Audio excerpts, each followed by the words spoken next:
first to what we're calling a first generation Gray Panther, someone who's been around since the beginning, who was a friend of Maggie's and will speak to you.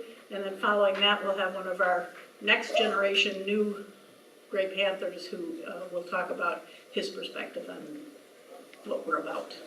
So with that, thank you. Paul? Thank you very much. Little did I think that when I was 29 years old, I would be the initial generation of Gray Panthers, but that was the age I was when I got involved with this organization. I'll give you a little bit of background. Anyway, I'm Paul Nathanson. I've been the Executive Director of the National Senior Citizens Law Center from 1972 to 1980, and then for the last 5 years in the middle I was teaching in law school in New Mexico. But I started really in 1972 when we started this organization. We were part of USC, University of Southern California. We were funded as a legal services advocacy program, which for any of you, how many of you remember OEO, the Office of Economic Opportunity? It was funded as part of the war on poverty, although, and I'll say this, Maggie had a wonderful phrase for OEO. She called it the skirmish on poverty, because obviously it didn't defeat poverty, and poverty is in many ways clearly still with us. So we were focused on the legal problems of the elderly poor. In 1972, when we started, actually, President Nixon signed the SSI program, the Supplemental Security Income Program, which this year celebrates its 41st birthday. A little bit more about that at the end.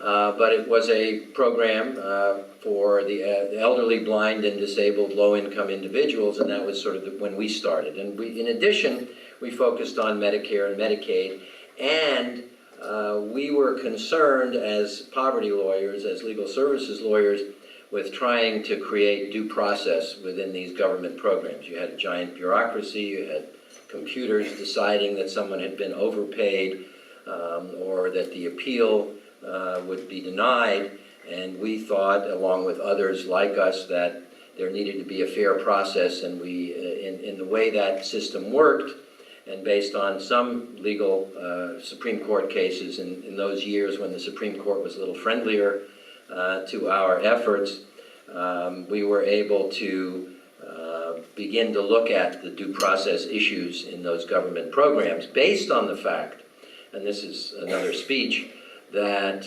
you can create a wonderful program legislatively, whether it's Social Security or Medicare or Medicaid or hopefully the ACA, and it really only is effective if it's administered well, so that the agencies that administer these programs, if they're underfunded, if they don't do the kind of outreach or have the kind of processes or don't provide language access to people who don't understand the benefits under the program, then in the end, those programs really don't benefit the intended beneficiary. So that was what we were about. And I was introduced to Maggie when she came out to speak, and I think it was about 1974. She was at USC, and we sat down and had a very brief conversation. And what impressed me so much was that she immediately got this approach, the fact that lawyers could be involved in advocacy on behalf of the elderly, and that there was a unique role for the law. This was something I had been pitching to the Aging Network, which hadn't figured it out. But Maggie got it right away. And so what happened was that we became actually the general counsel to the Gray Panthers, so that the Gray Panthers would present us with clients or members who were in a certain class, the poor, because that was what we were focusing on. And there are numerous cases of entitled The Gray Panthers versus, and you fill in the HEW secretary, Matthews, Weinberger, all these famous names from the past. And so there are numerous cases where we were the general counsel for the Gray Panthers. So we developed a relationship, an organizational relationship with the Gray Panthers, which was very exciting for us, and I think it was mutually beneficial for the Gray Panthers. They became our clients, and we won numerous victories in those days when that was still possible in the courts.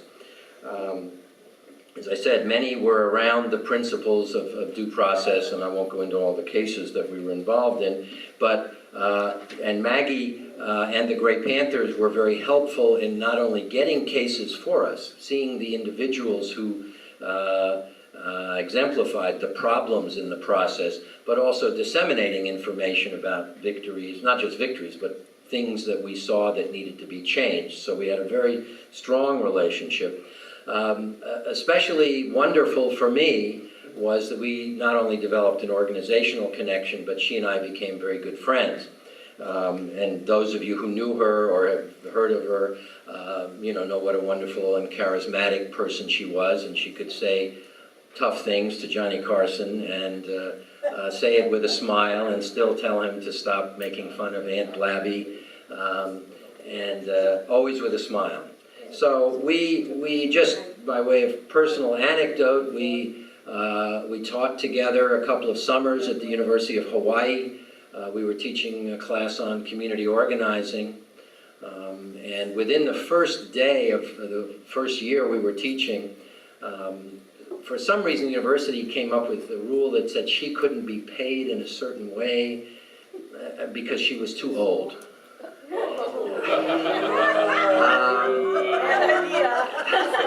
I mean, it was perfect. We had a class of 90 intergenerational, multicultural students in the class at the university. It was a summer institute, so it was a 2-week class. And within 2 days, we had front page coverage of the newspaper. The students were out picketing all over campus. We ended up having a meeting with the governor around this, and the university very quickly changed it. It couldn't have been better. And of course, Maggie played it, and again, even this was an example of our relationship or part of our relationship, because as the lawyer, I was not to be seen. Maggie was the one who was the focal point, as she should have been, and I was analyzing the statutes or whatever, sitting in the back room. I do remember we shared, and this is on a personal note, we shared an apartment in Honolulu, and we had a living room, and then there was a dining room, a kitchen, and 2 bedrooms going off to the side. And I remember the media were at the house talking to Maggie, interviewing her about this story. And of course, I was in the kitchen making dinner, and they really couldn't figure out what this relationship was about. They were just so, they kept, and I kept sticking my head out and saying, Maggie, do you want that with avocado, or should we do it, whatever? And they kept trying to figure out, and she played it. I mean, she certainly played it. We went to China in 1976, which was really very early. We went as part of the U.S.-China Friendship Association to look at healthcare in China. And they adored Maggie there. Again, a lot of people, actually Tish Summers, who started at that point the Displaced Homemakers program, which then became OWL, was part of the trip. Lydia Bragger, a lot of older, former Gray Panthers, Steve McConnell, who now funds things at Atlantic. These all were people on the trip, so it was a wonderful time. I remember one last anecdote. We were both keynote speakers at the not Hawaii, I mean, that would have been different. The Idaho Governor's Conference on Aging, and I spoke first. A fairly conservative audience. The governor was there, and very straight in more ways than one. And I spoke, and then Maggie came up and gave me a big kiss, and then she, of course, said to the audience, you haven't lived unless you kissed a man with a beard. And they all, that was only the beginning, though. Then she said, I noticed there are a lot of women out here, and you all seem to be alone. Maybe you should try women. So that really went over in Idaho, yes.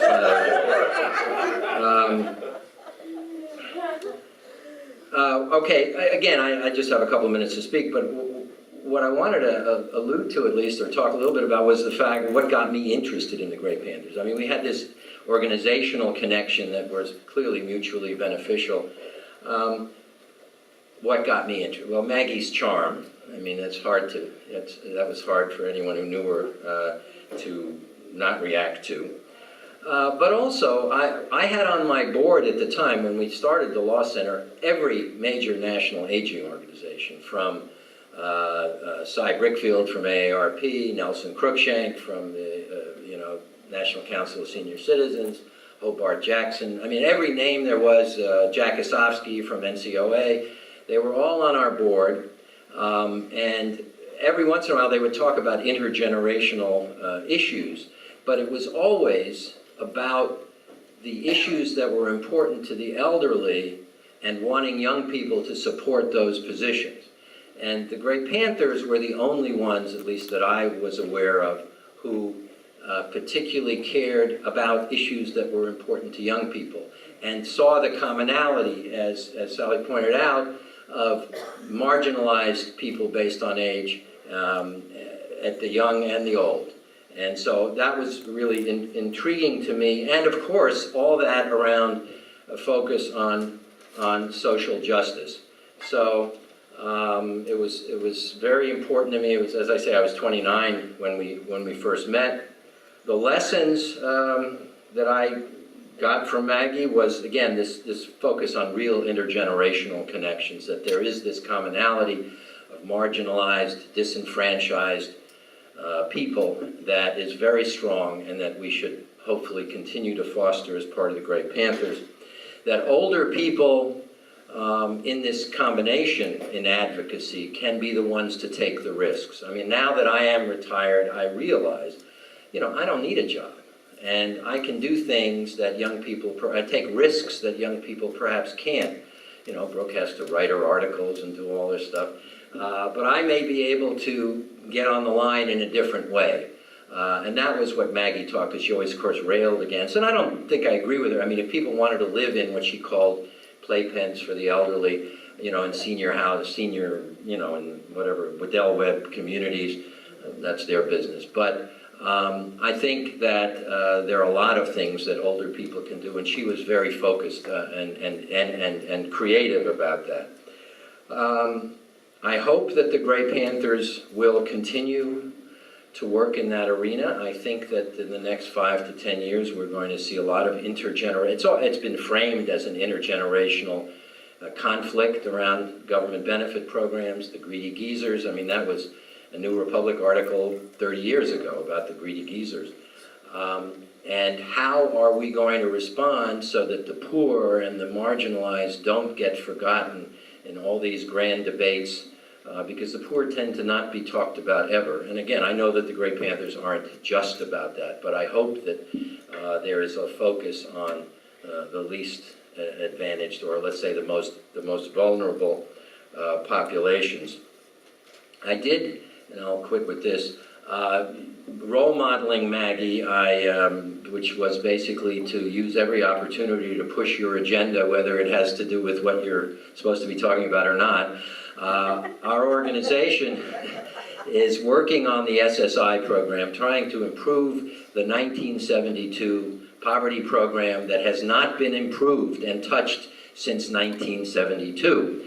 And that is a good example of why Social Security should not be means-tested, because if you make, in a major way, because if you make it a means-tested program, it becomes a poverty program. If it's a poverty program, it gets forgotten, like SSI has been forgotten. I hope that you will take, I made, I think 30 or 50 copies. We have legislation introduced in the House, Representative Grijalva from the Progressive Caucus. We are hoping to get Senator Warren. We're under discussion now with her, and hopefully Sherrod Brown from Ohio. We're looking for a Senate sponsor. There's legislation. Every major national aging organization has endorsed it. National Committee, the Great Panthers, the National Committee to Preserve Social Security and Medicare, wrote a letter to every House member. So I hope that you will take some copies and help us in that agenda item So that's my role modeling, Maggie being pushy. Okay, thank you very much.